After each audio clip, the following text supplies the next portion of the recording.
Hello, wrestling fans. Let's talk about what happened on Friday Night SmackDown for July 25th, 2025. Show opened up with Triple H, Hacksaw Jim Duggan, Sergeant Slaughter, Gerald Briscoe, Mouth himself, Jimmy Hart, some other legend. I don't know who that was. I know the face. I couldn't remember the name. If anybody knows who that was, please let me know below in the comments who that other legend was in the front with them. They had superstars, officials, referees at ringside, up on the stage, and that. And they did a 10-bow salute to the late great immortal Hulk Hogan, who passed away yesterday. Man, watching the WWF days, Hogan was a huge fan of mine. I know 1 year as a kid, I dressed up as him for Halloween. In the basement, I still have that Halloween mask of Hulk Hogan somewhere. I used to do the old poses he used to do. Like, what you gonna do, brother? I still say to this day, when WCW started up, they were just floating in the water. But when Hogan debuted it there, and when he left the WWF and went to WCW in 1994 to like 2000, he made WCW big time. He helped that company basically get outflown that water and basically beat the WWF in ratings for many years because of the NWO and stuff like that. But when 1999 came around, Vince Russo took over.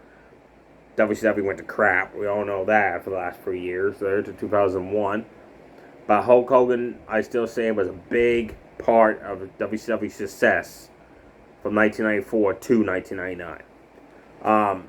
After the 10-bow salute, they did a nice, great video package showing highlights of his career. Triple H talked about Hulk Hogan and some of his career moments and stuff. Then Logan Paul came out and into the ring, started trash talking the fans, saying Jelly Roll made chokeslam him last week through a talk show host desk. He's just a one-move wonder. At SummerSlam, him and McIntyre's going off the floor with Orton and Jerry Roll. Jerry Roll came out and just was cursing. Like, they weren't even beeping that crap. He was cursing. There was no beep, beep, beep. Like, whoa, wow. That reminded me of like the Attitude Era right there. He got in the ring and he told Logan Paul that chokeslam ain't the only move he's learned. Then McIntyre showed up and McIntyre and Logan Paul got ready to attack Jerry Roll. Randy Orton came out to make the save. 4-man brawl. Loved it. Everybody's fighting everybody. Jerry Roll laid out Logan Paul with the big boss man slam. He said he had more than one move up his arsenal. I think Jerry Roll's going to perform really good at SummerSlam next weekend. And they announced that match is on night 1. And at the end of the video, I got written down what matches will happen in what night, to give you a heads up. The opening match was Alexa Bliss, with Charlotte Flair in her corner took on Roxanne Perez of Judgment Day, with Raquel Rodriguez in her corner. The match was going great until the ending. Alexa Bliss had that awesome, amazing run of blockbuster, super kicks, drag school takedown, a wicked, nasty looking jawbreaker. Roxanne had a picture perfect lion saw off the ropes after Raquel sucker punched Alexa Bliss in the face. Referee never saw that. Their hair post slam, stumped on the arm a little bit. Had that amazing hurricanrana into arm drag takedown. Was taken to Alexa. Alexa was fighting back. Hit the DDT. Went for a twist of Bliss off the top rope. Then she stopped. And that's when the match went from great to crap. Outside the ring, Charlotte Flair and Regal going at it. Regal's got Charlotte Flair in the powerbomb position pose, right? And then Alexa Bliss is spinning forever, figuring out, do I attack Regal? Do I attack Roxanne? Like 5 minutes she did that. Then she finally jumped off the top rope, hit a plancha onto Regal to save her partner, ran back of the ring, Roxanne rolled her up, got a hold of the ropes to cheat to get the win. And somehow when Alexa Bliss ran in the ring and during that roll up, she got her nose busted open. After the match, backstage, later on the night, Charlotte Flair told her, look, I won last week, you lost tonight. That's okay, but SummerSlam, don't lose, because I want those titles. Got it? And she walks away, so they're still continuing, like, they're working together as a team, but there's still some tension, some friction there as well. I like that. The second match of the night, The Miz was back, hometown advantage. He took on Jacob Fatu, and well, yeah, he wasn't scared of Jacob Fatu. He slapped him right across the face. He's like, let's go. And there's a setup. Bloodline 3 came out, distracted Fatu as the bell rung, so the Miz attacked him with yes kicks, running shoulder tackles, running big boots to the face, like 3 of them in a row. Started showboating, right? Jacob Fatu jumped up, dove to the outside, took down everybody of the Bloodline, started cleaning house on them, ran back of the ring, caught the Miz coming at him, tossed up Samoan drop. Jacob Fatu wins the match quickly. After the match, Bloodline's beating up Jacob Fatu, 4-1 beatdowns. Jimmy Uso runs out of a steel chair, and he delivers some wicked chair shots to Tola Tonga and Jeff Cobb. It's like, oh man, those had hurt. Then he hit Tola Tonga, the new guy, with a steel chair. They didn't even phase him. He big booted Jimmy in the face. Jacob Fatu super kicked him out of the ring, turned his attention to Solo. The new guy got right back up, got in the ring, and as Jacob Fatu was running to deliver a butt to Solo with a steel chair in the corner, the new guy intercepted him with a massive running clothesline, flipped Jacob Fatu in the air, folks. Hit an amazing chokeslam, like Big Show Kane style chokeslam. He gets some height there with that chokeslam. That was cool. Then the Bloodline stand tall over Jacob Fatu and Jimmy Uso, and Solo holds up the U.S. title. Backstage, Chelsea Green was making fun of Jay Gargano. Jay was hearing this, attacked her, carried her backstage, through the curtain, grabbed a referee, got to the ring, but as she was coming to the ring, she dropped her. She's like, oops, my bad, picked her up again, carried her to the ring. So we had Chelsea Green versus Jay Gargano on a Pop 2 match that wasn't announced. As the bell rang, as Jay Gargano was getting the ring, Chelsea Green hit the Rough Rider. That was pretty cool. Then she had a jump up neck breaker. Then she went for a running clothesline and she slipped. So she landed and Jade like looks at her. So Chelsea Green's like, I'm sorry, I messed up. Jade bicycle kicked her. Fall away slam. Did the HBK style lip up. Set up for a finisher. Alba Fire, Piper Niven shows up. Distracts her. Chelsea Green goes for that I'm prettier she does. But Jade counters it into the full Nelson, into a found face slam for the 1-2-3 fast match. After the match, this was stupid. Jay Gargano standing celebrating, and she won. Alba Fire's right there, setting up for the super kick. Jay could see this coming.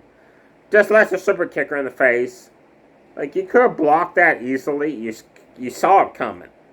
Tiffany Stratton runs in to make a save, cleans house with Jay Gargano, and then they stare at the women's title. That's going to be happening on night 1 of SummerSlam when they go for the SmackDown women's title.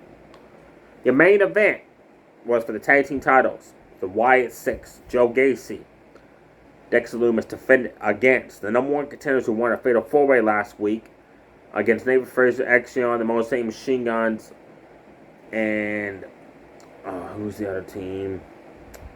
Quick. I actually got it written down here for last week.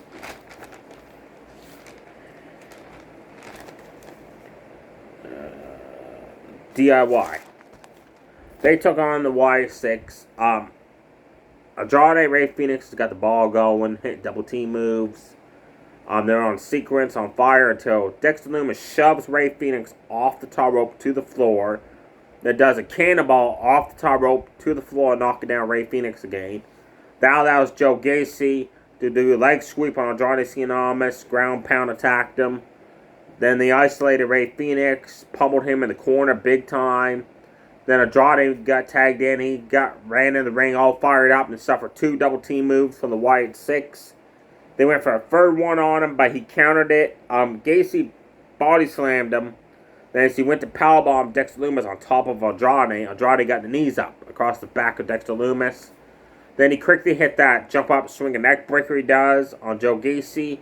While at the same time Ray Phoenix runs and dives over them to the outside, taking down Lumis.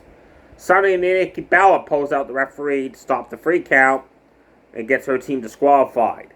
Then every team on SmackDown run out an all-out melee brawl. They just beat the crap out of the Wyatt 6. Even Uncle Howdy's getting beat up. And then the Profits decide to attack every other tag team. They're the last team standing tall. Then the other teams get up and start attacking them. They start fighting everybody. And then Nick Aldis comes out and says, enough of this. For months now, you guys have been getting involved in matches, other teams' matches, brawling backstage, brawling in the ring. At SummerSlam, it's going to be a 7-tag team TLC match. Holy crap. That's an amazing announcement because this tag team feud for months now on SmackDown has been on fire. Great way to possibly end it for a bit at SummerSlam in a 7-team TLC match. That's 14 people. 20 if you count Nikki Cross, Eric Rowan, Uncle Howdy, and Candice LeRae as well. And other people. Like, wow. And Santos Escobar. That's going to be amazing. And he announced this a TLC match where you have to unhook the belts for climbing a ladder. That match, for me, I'm looking forward to that match big time at SummerSlam. Some segments happened. Cody Rhodes came out, talked about how at SummerSlam he's going to regain that Universal Undisputed Championship. He said this time it's a street fight against John Cena. So that way, he said, if John Cena low blows me, hits me with the face of the belt, Travis Scott gets involved. There's no rules, so I could turn around and low blow him, hit him with the belt in the face. He said, I'm going to take back that title and make sure John Cena does not end 2025 going into January of 2026 still your champion. Aleister Black delivered a promo saying next week he's going to dissect Damian Priest. He said, look at Damian Priest, former leader of Judgment Day, former world champion. Now he's a mid-card. That was cool for him to say that. Basically went from main event to mid-card. He said, I'm going to take him down pillar by pillar to there's nothing left of Damian Priest. So he's not an empty shell of his former self. And he said, starts next week when I fight him one-on-one. So next week on SmackDown, and it's Aleister Black versus Damian Priest. I cannot wait for that match. Selena Vega approaches Julia backstage and announces that next week on SmackDown, she gets a rematch for the United States Women's Championship. And then suddenly, we have a return. Kaden James. In case you don't remember her, she was from NXT. I was a big fan of her. Then she got drafted to Monday Night Raw. And then her Raw debut match, she suffered an injury. She's been out for 2 years. She's back. And apparently, she's going to be friends with Julia. Guys, she said that she's going to be in Julia's corner because apparently they've been friends off screen. And Selena Vega said, that's fine, I'll take you on as well. So that was kind of a cool way to bring Kaden James right back to the roster and actually put it into a storyline that's always happening between two out of Wyndham. That's the only 2 matches announced for next week. Now, for SummerSlam, night 1, it is Gunther versus CM Punk for the world title. Alexa Bliss and Charlotte Flair versus Judgment Day for the women's tag team titles. Gyro, Randy Orton versus Logan Paul and Drew McIntyre. Tiffany Stratton defends her women's title against Jay Garjo. Karrion Kross versus Sami Zayn. I don't even know why that's added, because Sami just was a better opponent than Karrion Kross at SummerSlam. And Braun Breaker, Bronson Reed versus Roman Reigns, Jey Uso. That's your main event. Honestly, it should be Gunther versus CM Punk, honestly. So hopefully they change that. So night 1, you got 1 SmackDown match, 2 inter-branded matches, all the rest are Raws. On night 2, you got Solo Sikoa versus Jacob Fatu in a steel cage for the U.S. title. It is a freeway for the women's world title. Io Sky versus Rhea Ripley versus Naomi. Becky versus Audrey Valkyrie, no disqualification for the women's IC belt. AJ Styles versus Dominik Mysterio for the men's IC belt. And John Cena versus Cody Rhodes in a street fight for the Undisputed Universal Championship. That match is your main event. So night 2, you got 2 matches from SmackDown and 3 from Raw. But now we got this TLC 14-person tag, 17, 14 people matchup. Night 1's got 6 matches. Night 2 has 2. So send that match to night 2. Because SmackDown needs some more matches on night 2 for the pay-per-view. There you have it, folks. Stay safe, everybody. Too sweet. Bye.